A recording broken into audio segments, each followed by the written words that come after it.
Assalamu alaikum. You're watching Views and News, and I'm Faisal Rehman live from our Islamabad studios. Today we'll be talking about the ongoing US and China tensions. And interestingly now, regarding the Winter Olympics, which China is in fact hosting, and they will start next year around February. Now the Americans, they have threatened that they will boycott them. And the Chinese, they have shown a very strong reaction, and they have said that when you talk about the Beijing elections, the United States of America would pay the price for its wrongdoing. Perhaps the real reason which the Americans have in fact identified is that regarding the human rights issue in China, and in particular about the Uyghur minorities and the Muslims in general. Now, this is what it is happening. Interestingly, if you remember that in 1980, after the invasion of Afghanistan by the Soviet Union, the Americans did boycott the Olympics of Russia that were held there. But this is something which a lot of people, the majority believes that politics should be kept aside and the sports, it's a different ballgame altogether. So let's not mix them both. But this is the way it is, interestingly, because sports, the way they get the coverage and the kind of advertisement that you see, and especially a country like United States of America, perhaps, if they are boycotting it, and you never know, most of their other allies could do the same. So what sort of result will it have on the overall image of China, number one?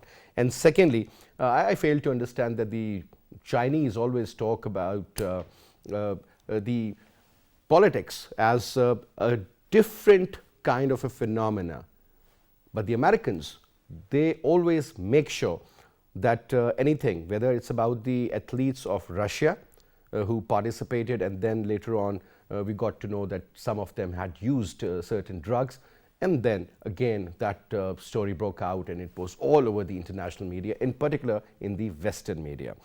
Now, when you talk about the Americans, that when we raise the case of Kashmiri Muslims or the minorities who are suffering there, nobody issues any statement.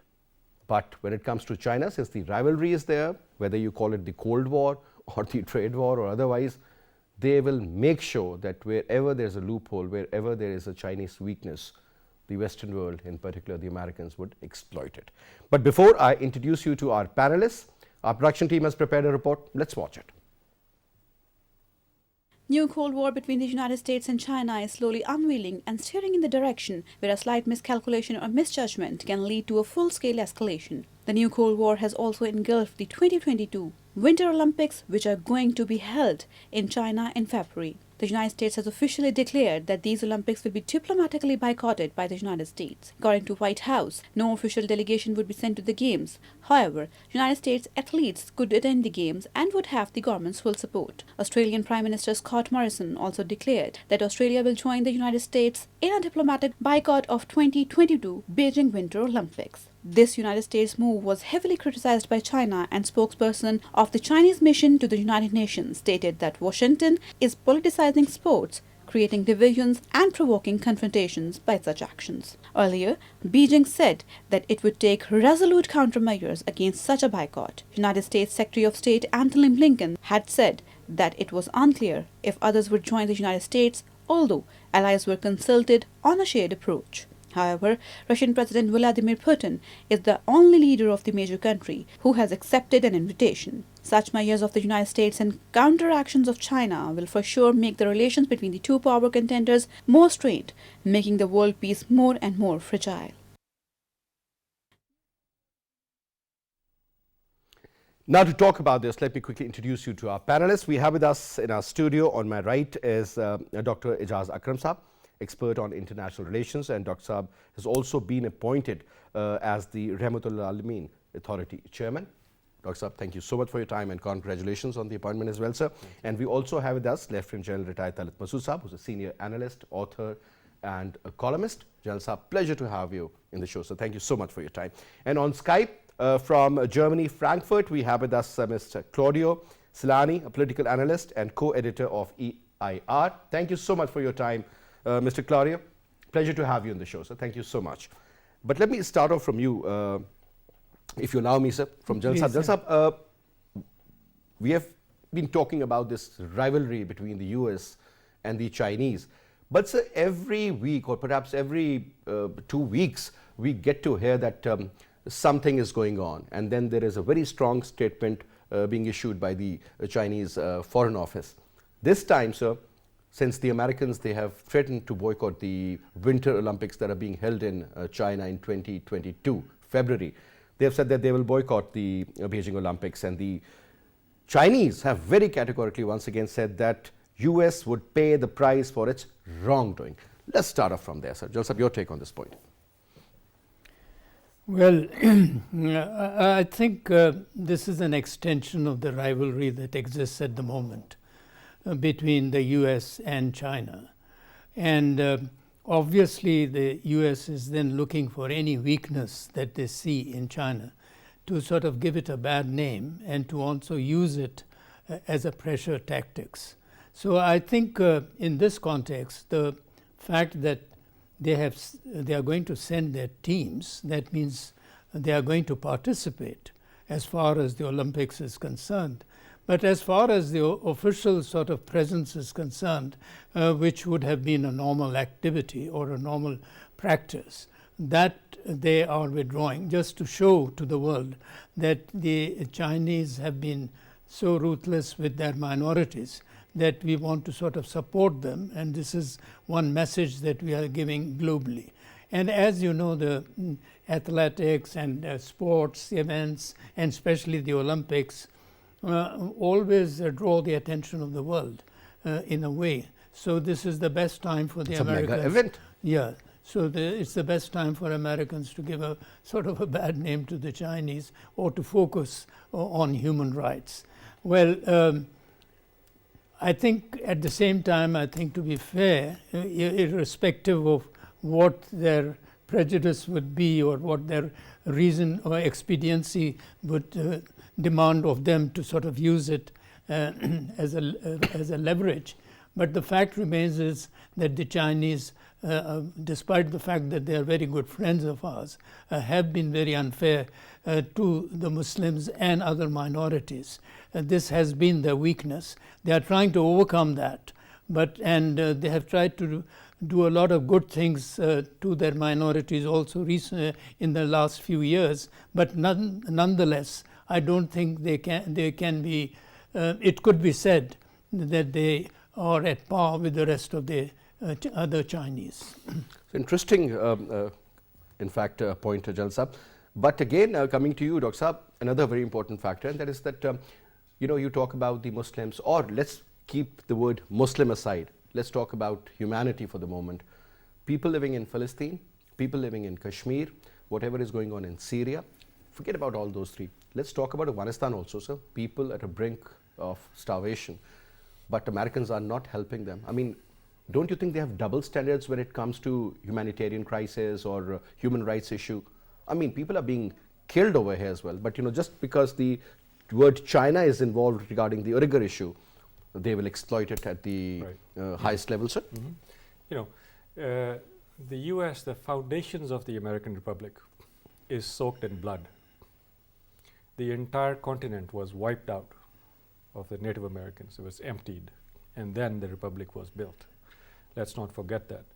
Now, secondly, well, if you can move out of the history and come to the contemporary times, you see since 9/11, the United States has bombed, raided, and occupied several Muslim countries and killed millions of people. Correct. Since World War II, they may have bombed, raided, and occupied more than 55 countries, which is almost one country a year.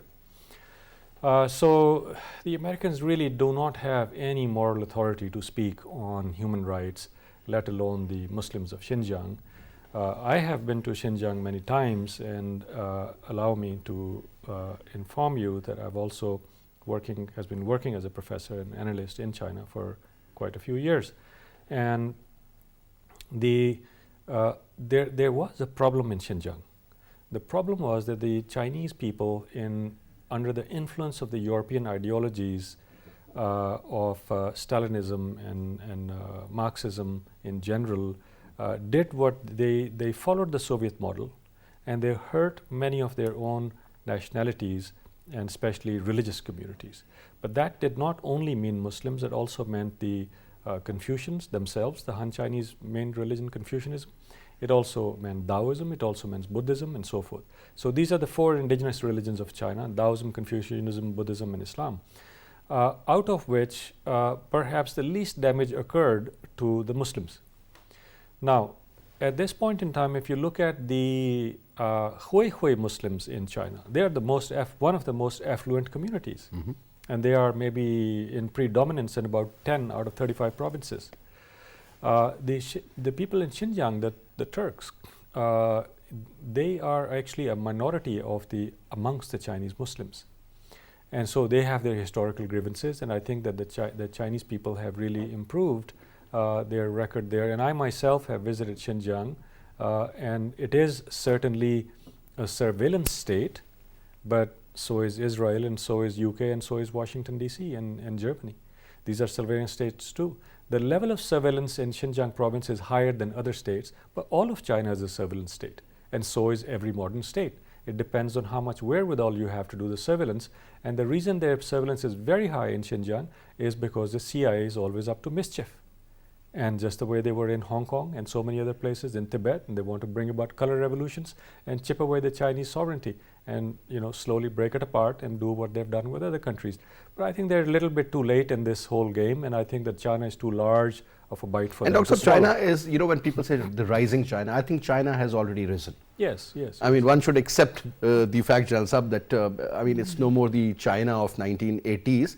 You're talking about 2021, and China really gives you a shock when you go and see what they are up to and the kind of development. And this is the latest and new development that started in 80, 90 and onwards. When you talk about the American dominance, which they had, around the Second World War that time, and when we witnessed the Industrial Revolution also. So there, progress was made in 50s and 60s. And perhaps even if you look at the overall structures, and I still remember the statements which came out from none other than the former US President, Mr. Donald Trump. He said, well, when I go to UAE, this is supposed to be how a first world country should look like. Americans, they are far behind now. So definitely things have changed over a period of time. So let's go to our friend, Mr. Claudio, who's joined us from Frankfurt, Germany. Now, Mr. Claudio, I'm sure you must have gone through these news regarding the boycotting of the Americans of these February 2022 Olympics that are being held in China. Now, so it seems that the Americans have double standards. I mean, that is for sure. And earlier, as mentioned by my other guest, the Americans would not leave any point where they could malign China. Whether it's about the human rights issue, earlier we used to hear about the piracy issues, and so much more. Let's hear out from you. What do you have to share with us regarding this particular story? It's what the gentleman who spoke before me said. I have a bad resonance. Can you hear me well? Yeah, I can clearly hear you. Please go on. Okay, I go ahead. Well, certainly we are seeing a double standard. You mentioned Afghanistan, and the United States did more than you said in Afghanistan. They stole Afghanistan's money. I mean, they stole billions of money which belong to the Afghanistan people.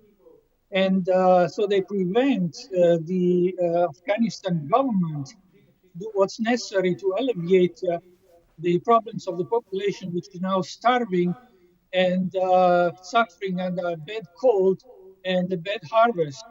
So, but if we see what happened at the last meeting between Joe Biden, President Biden, and President Xi Jinping, this looked like a very interesting meeting, a long discussion, 3 hours of discussion.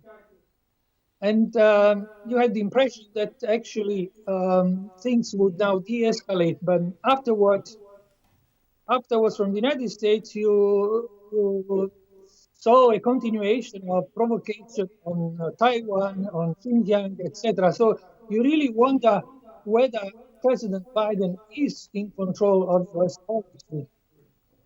And the same question can be raised watching the meeting between Biden and Putin yesterday, if you saw carefully, this was a 2 hours long meeting. If you watched carefully, Putin was alone in his studio, but Biden was with three more people, three advisors. He was with Jack Sullivan, the NSC, National Security Council. Then he was with his assistants for Asia policy. And a third person was there, I think, Blinken, the foreign minister. And you could see these people constantly telling things to Biden. So you can say that at least this is a faction fight in the United States. And going back to what the gentleman said before me, where he had a very negative judgment of the United States as such from their birth, I disagree with this. I mean, the United States are not monolithic. They have a very strong oligarchic tradition, which is often in control of foreign policy, like provocation against China, what they're doing now, and provocation against Russia. They are part of this oligarchical policy, which uses geopolitics to control the world. But we have also another tradition in the United States, which is a very policy tradition, which is the Republican tradition, which is opposing this. And the entire history of the United States can be read as a conflict between these two factions. So even now, in a moment of a big decadence, political, moral, and even economical decadence of the United States, there is this faction fight. And therefore, we should find ways and means to influence the positive part of the American nation and people in order to find a solution. All right.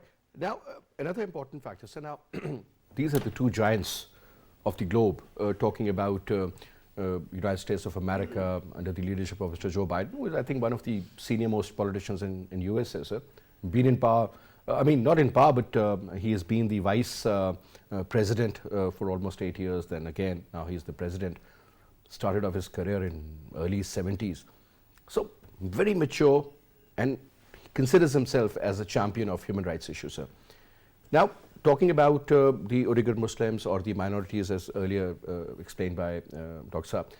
Now, Jal Saab, rivalry doesn't mean that it's only about the, Olympics, or is it about the trade war? I mean, these are different areas where the Americans are trying to make sure that the Chinese should be under pressure. Or for that matter, sir, the news regarding Quad, AUKUS, the latest development. So they're trying to encircle China, sir, in one way or the other. Even, sir, I still believe that their presence in Afghanistan wasn't to eliminate Al-Qaeda. Perhaps it was just to put a check on the, on the Western China and how they are trying to develop. And again, the way they have opposed CPEC, so everything is very clear. What does that mean, sir, for countries in the South Asian region and perhaps even in the Far Eastern region? Because, sir, we are talking about Asia as a whole now, where this, I would say, proxy, even Indians would be involved, would be very disturbing for the entire region, sir. Will it be? Well, obviously, ideally, if you say that there should be no conflict, but there should be competition as far as progress is concerned, as far as economies are concerned, but it doesn't happen that way. The world has always. You see, the thing is, one must understand that the Americans now feel threatened that China's economic power and political clout has increased to a point where it is likely to challenge America in the next 10 years or 15 years or maybe even less. And the way that they are rapidly sort of advancing and also becoming, quite self-sufficient as far as generating technology is also concerned. Definitely, previously, sir. They were very much dependent on the West for very advanced technologies, but no more. Sir, they are the leaders in AI. Yeah. And then also they have a very large infrastructure as far as manufacturing is concerned. They are the greatest manufacturers and producers of goods worldwide. But at the same time, we also have to understand this is a very different relationship to what the US had with the former Soviet Union. What's the difference, sir? The fundamental difference is that in case of the former Soviet Union, they were not dependent economically on each other as they are today. And in many other ways, they are dependent on each other. That means the economy of the US and the economy of China are very much interdependent. Biggest trading partners? Yeah. So what the US is trying to do is also to see to it that its dependence on the Chinese economy is also reduced, and it widens its economic sort of dependence, not I wouldn't call it dependence so much, but interaction with the European Union far greater than what it is. Even now it is very much there. But there are certain elements which cannot be changed. For instance, there is no country in the world which can manufacture the way mass manufacture as the Chinese could do. And America is a country which consumes goods at a mass scale. So 2/3 of their economy is based on consumerism. So this is a very fundamental point, and that is why you find that whereas they are blowing hot, but at the same time they are also blowing cold, because they know that they cannot go that far. At the same time, I think now, as I see it, the thrust is to keep the pressure on China, but at the same time keep a cooperative relationship where it suits both the countries, and give a bad name to China wherever they think that it is vulnerable in terms of human rights, in terms of other areas of their weakness, and also try to see that how can they weaken the Chinese economy so that they don't threaten the world power for its supremacy. Never in the history since 1940, after the World War II, has any country challenged the US. And this is one country which is threatening to challenge in the next few years, or is already challenging America. So they want to weaken it. Dr. Saab, you've lived in China, you've taught there. I would say you are one of those who understand China a lot better than most. Reading is different, your personal observation really means a lot.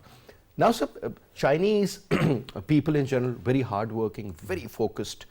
I think they've mastered the art of manufacturing. People used to think that their navy, perhaps, or the other military, aspects are much weaker than if you compare them with America. But, sir, they are leaders in AI. I mean, you talk about 5G, 6G, or perhaps in the future we'll be talking about the 7G technology, and the Chinese, they have occupied that space also. Their navy is going to be one of the largest in the world, sir. A lot of analysts do believe that the Americans cannot challenge them over Taiwan, because the Chinese, they have their designs, they do understand. And looking at Taiwan as one of the biggest trading partners too. Though it's a small place, but they have a reserve of around $650 billion. I mean, that's not a joke either. China, on this side where they used to be very silent, I remember their foreign office spokesperson would use very calculated words to form a sentence, a balanced one. Now they would get back to you the same way you are after them. Threatening China is not a joke anymore. Right. So I think that the Chinese have actually been quite powerful for the last 10 or 12 years. Their style is not the same thing as Americans or as some other European countries, or they don't use the hyperboles. They always understate things, and they are down to earth until you are down to earth. And so if you do not give them respect, they have many ways, very sophisticated diplomatic ways and other ways to crush you under their weight, because they have an economic weight, they have a clout which is unmatched in the history of the world. Number two, the American state, in the eyes of its people, it doesn't hold a lot of respect anymore. Mm-hmm. But the Chinese state, in the eyes of its people, is considered in the line of its Confucian teachings, which are making a comeback at the expense of Marxism. They see that state as a mother and father, and deeply admire and respect that state. Now, that does not mean that you don't find critics inside China. Of course you do. But the state is so competent that their record in development and bringing things such as education and health from cradle to grave is so solid that the American state can only dream of doing that, despite the fact that China still has, because of very large population, a relatively lower GDP per capita compared to the US. But it's in overall, in terms of its economy, in purchasing power parity, Chinese are the greatest economy of the world, and very soon some of their defense capabilities are known, some are not known, and in my own estimation, China is in very, very solid turf strategically and militarily, yes. Just on the basis of their economic strength and the kind of attitude of the majority, I'm talking about the public there, sir. But sir, America, the way we have seen the Americans, take decisions in their own hand, they would not even consider what United Nations is saying. They would choose and bomb any country according to their wish and will. Chinese have never done that, sir. They have never been aggressors in the region. Yes, they would put their foot down once they see that something is happening on LAC or otherwise. But sir, do you think the real challenge is the economic challenge now? The military might or the military muscle won't matter much in these days, because China is a nuclear power. So is the case with the Americans. They have intercontinental missiles and all. So that sort of an aggression, the kinetic aggression that we used to see with the Soviet Unions, that doesn't exist, or does it? It still does. It does exist, because as far as your defense capabilities are concerned, and your kinetic potential to hurt and damage the adversary, that then goes into the overall calculus of power relations, of which economy is only one part. So when the politics break down on the economic level, on political level, on the levels of soft power and so forth, it can come down, unfortunately, very quickly down to the kinetic things. It's just happened so that for the last many decades we have not seen that type of great power kinetic showdown. The worst that happened between Soviet Union and the US was Bay of Pigs invasions, Checkpoint Charlie, and a few others, but we didn't really see out and out conflict like you saw in case of India and Pakistan wars, and Argentina and Falkland wars with the EU. So those types of dyads we have not seen, but the US is no longer thinking rationally, and therein lies the danger of some kind of escalation may happen at some point, because you have to see at the end of the day that is the American power structure is under the influence of its corporate and its business elite, whereas in case of China, the Communist Party is homegrown. So there's a confluence of the business and the strategic and the intellectual elite inside China, which is homegrown. In the case of United States, you cannot say that very openly, whether it is so or not. So this is why the strategic calculus, the thinking, the overall thinking between this tension on the American side is not very rational, in my opinion. Now, coming to you, Mr. Claudio, when you look at the American design, sir, their presence from Diego Garcia to all the way up in Latvia, starting from the European side, all the way into Japan. I mean, they're everywhere. They have their own designs, global hegemony, obviously. But sir, having said that, now, when you look at America and the way they use their proxies, and especially in the recent times, a lot of people believe that the relationship between the Indians and the Americans, that has really improved. Significant improvement has been seen. And perhaps they were the transactional kind of,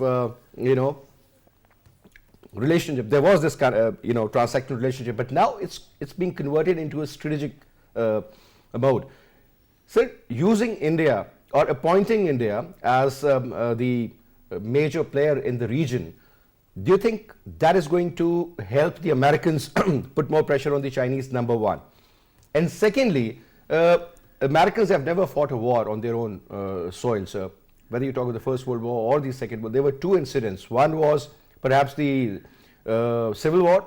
The second was the Pearl Harbor attack. And let's also add 9/11. Other than that, the Americans are known to bomb any country, whether Vietnam, Cambodia, Laos, Japan, you name it, Syria. Iraq, Afghanistan. I mean, they would choose a place and just go after it without even consulting any global body. Do you think that is actually posing a threat to the Americans, that their overall command structure or the decision-making process that used to have no hurdles, now they're being challenged in the form of veto from the Chinese or the Russians? If you want to have an assessment of whether the American policy is rational or irrational, and what they want to achieve, you have to connect their military policy and strategic policy to the economy. And with economy, I mean Wall Street and Wall Street's connection to the military-industrial complex. It's one and the same thing. So the real problem here is that we have a collapse dynamic in the economy, in the financial economy, and also in the real economy, which is driving also strategic policy of the United States. We have a dynamic of hyperinflation, which was the inevitable consequence of the mega bailout of the financial system, which started in 2008 and went on in several phases with the so-called quantitative easing. And through the pandemic, this took the form of the so-called helicopter money, which means plenty of money distributed directly to the population for consumption. So this dynamic cannot be stopped unless there is a deep reform of the financial system in the West, in the United States, and in Europe. This is not at all the intention of the monetary institutions. So what we should expect is a worsening of the situation with the possibility of a multiple sort of collapse. The financial collapse is such, which means Wall Street, the stock market, something similar to what happened in 2008 with the chain reaction of the subprime bubble. We have hyperinflation, and then we have a third element which was introduced with the so-called green transition, which is the energy crisis. This is now developing in dimensions which are threatening.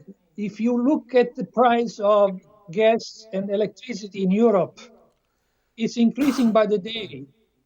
The price of gas and electricity increased 50% in 1 month.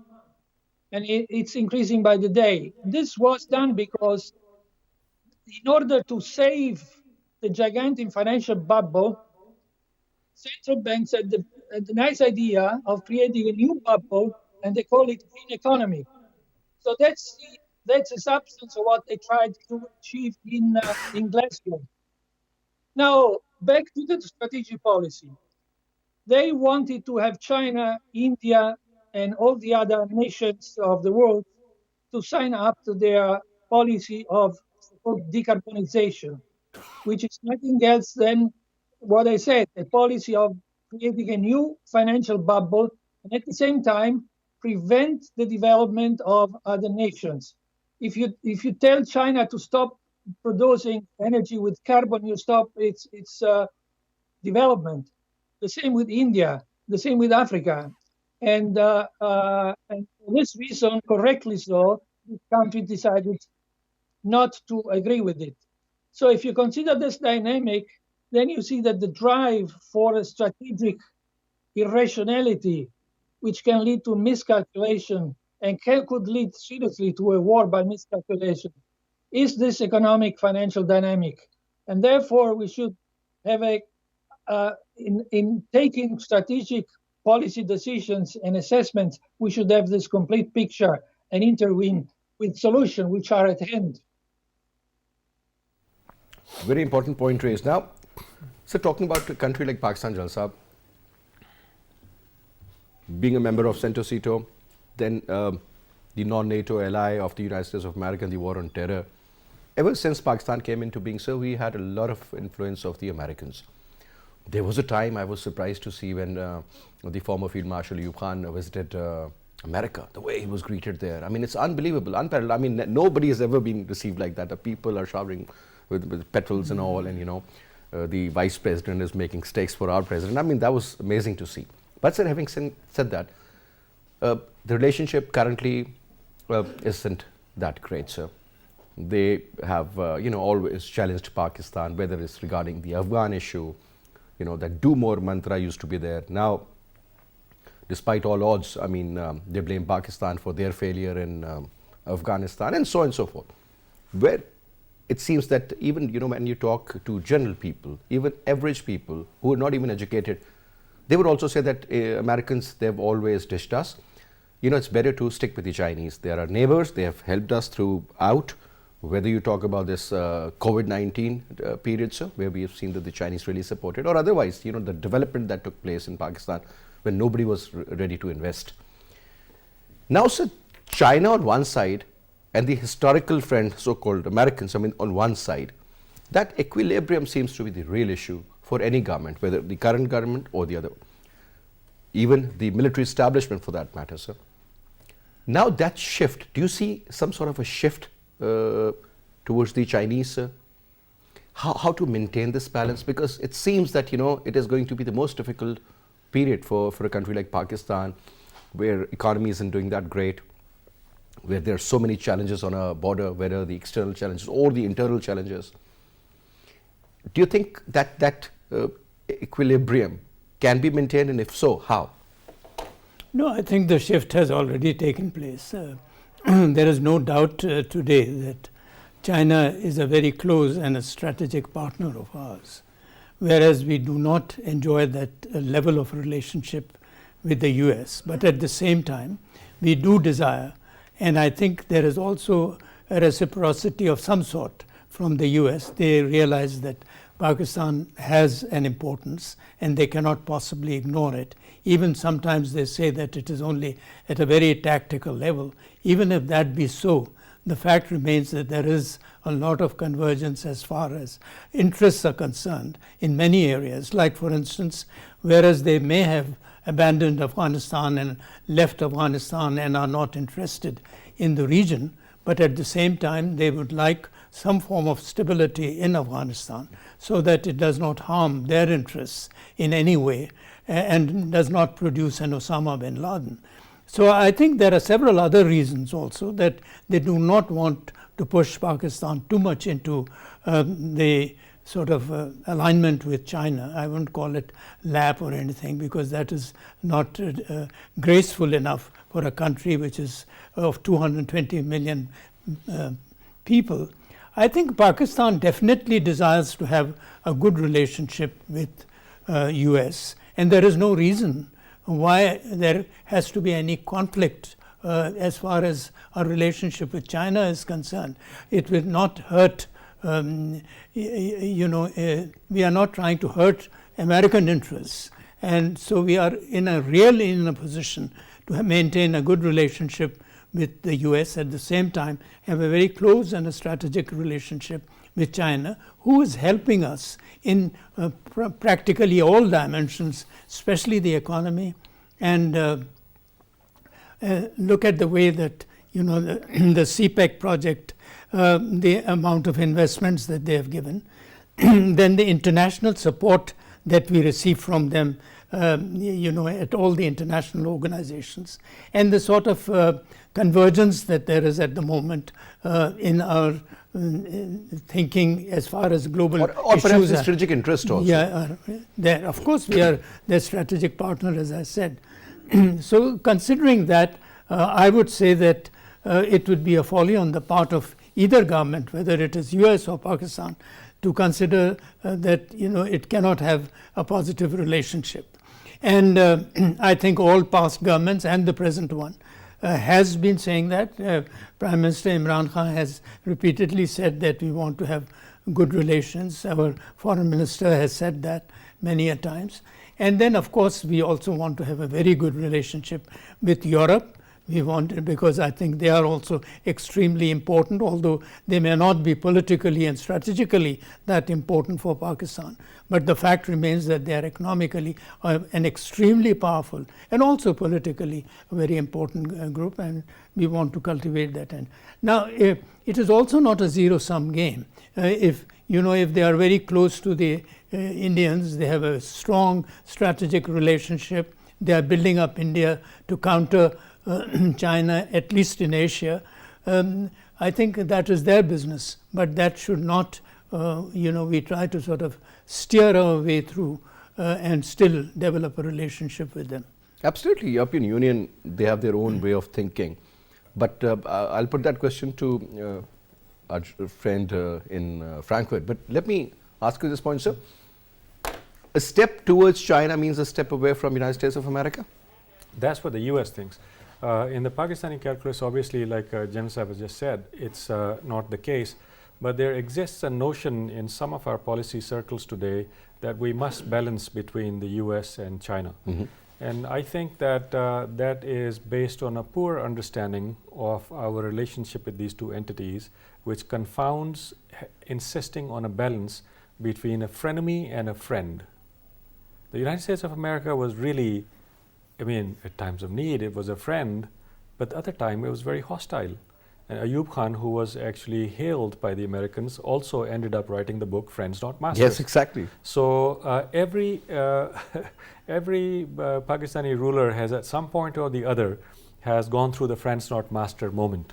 And now I think more than ever before, we are, because of our geostrategic location, it is that United States often needs us, and they don't like Pakistan being in possession of a nuclear weapon, because the United States foreign policy, which is far from being based on justice, is one of the goals is actually because they are influenced by entities which do not want to see Pakistan possess a nuclear weapon. So it was, I think, US Attorney General Ramsey Clark who said that the biggest crime since the Second World War is the US foreign policy. It's an American Attorney General who's saying that about his own country. That is, since the World War II, the biggest crime in the history is the US foreign policy. So we are not anti-American, but we must take the US foreign policy in its task, because it kills a lot of innocent people, including in our country. Imagine we jumped on the bandwagon of war on terror and see what happened, 100,000 people or 80,000 people in Pakistan dead. Same thing, Look at the economic loss. Look at the economic loss. So it is, like Henry Kissinger said, it is dangerous to be America's friend, but it's disastrous to be America's enemy. The other way around. It is disastrous to be America's friend, whereas it can be dangerous to be America's enemy. So I think that the US has to be in a gentle but yet an assertive manner be dealt with. And whatever our national interest is, we should under no circumstances bargain on anything. Now that brings us to, because you have the IMF and the World Bank and all those institutions, the MIGA, they are based in those countries. But today, in this week's Economist, which is a very important publication, as you know, said that the West-based rule world order is actually cracking. Okay. And the US is not doing enough to save it. So they're actually the Western elite actually realize that the United States has a diminishing capacity to salvage what the resuscitation of the damaged Western world order. So Pakistan has two choices. On one hand, you have a sinking Titanic upon which we are riding, which is going down. And on the other hand, you have a buoyant, very large, hospitable ship, China, which is inviting you over, jump off and come and have a ride. So strategic alignment. Yeah, so I think that it's a no-brainer to think of even balancing between the two, balancing between a friend and a frenemy. How to create that equilibrium? That is the million-dollar question. So last comment from you, Mr. Claudio. Now you have a new chancellor. Today I was watching the news and he was taking the oath, and now obviously Germany is one of the most important countries in the European Union. Sir, what sort of an equation do you see out there as far as Germany is concerned, and especially, when you talk about the Russians, the kind of exchange of words that took place recently regarding the issue of Crimea or Ukraine in particular, where the NATO forces are already there in the European part. The Russians are also accumulating their forces, and they have also said very particularly that do not cross that line or we'll deal you, because this is the statement of Mr. Vladimir Putin, and this gentleman means business. Do you see any change in your foreign policy as far as European Union is concerned, or China for that matter, or Russia perhaps, who is one of your neighbors? Well, let me start with the change which we had in Germany, because Germany has been of course, the leadership behind the curtains, but also before the curtains of the European Union under the Merkel period, which lasted many years. And the fact that the head of the European Commission is also a German citizen, Mrs. von der Leyen, helped to consolidate this. Now we have a new government in Germany, which is composed by a litigious coalition between the Social Democrats, the Greens, and the Liberals. And they shared the government responsibilities so that the Social Democrats took the government, the Prime Minister, the Greens took the foreign policy and the industrial policy, and the Liberals took the financial policy. This means that this government will have a changed attitude, at least potentially, in foreign and economic policy, and this could affect the EU policy in general, including towards China, including on Ukraine. Now, the bad news is that the new foreign policy is the head of the Green Party, Mrs. Annalena Baerbock. And Mrs. Baerbock has been very hawkish in foreign policy on the line of exporting democracy, regime change, etc., and Ukraine, including Ukraine. So this leads us to be quite pessimistic about what this person will do. On the other side, the Prime Minister Scholz, he said that he will put a hand on foreign policy as well. And the Social Democrats are traditionally more prone to the dialogue, especially with Russia. And I don't know about China. We have to see. The other aspect is the economic policy. So the European Union has led a quite expensive monetary policy in order to keep the union together, in order to sustain the euro and avoid that a tightened monetary policy, a tight budget policy would create crisis in weak members of the union and a euro crisis in the end, and a real problem for the monetary union.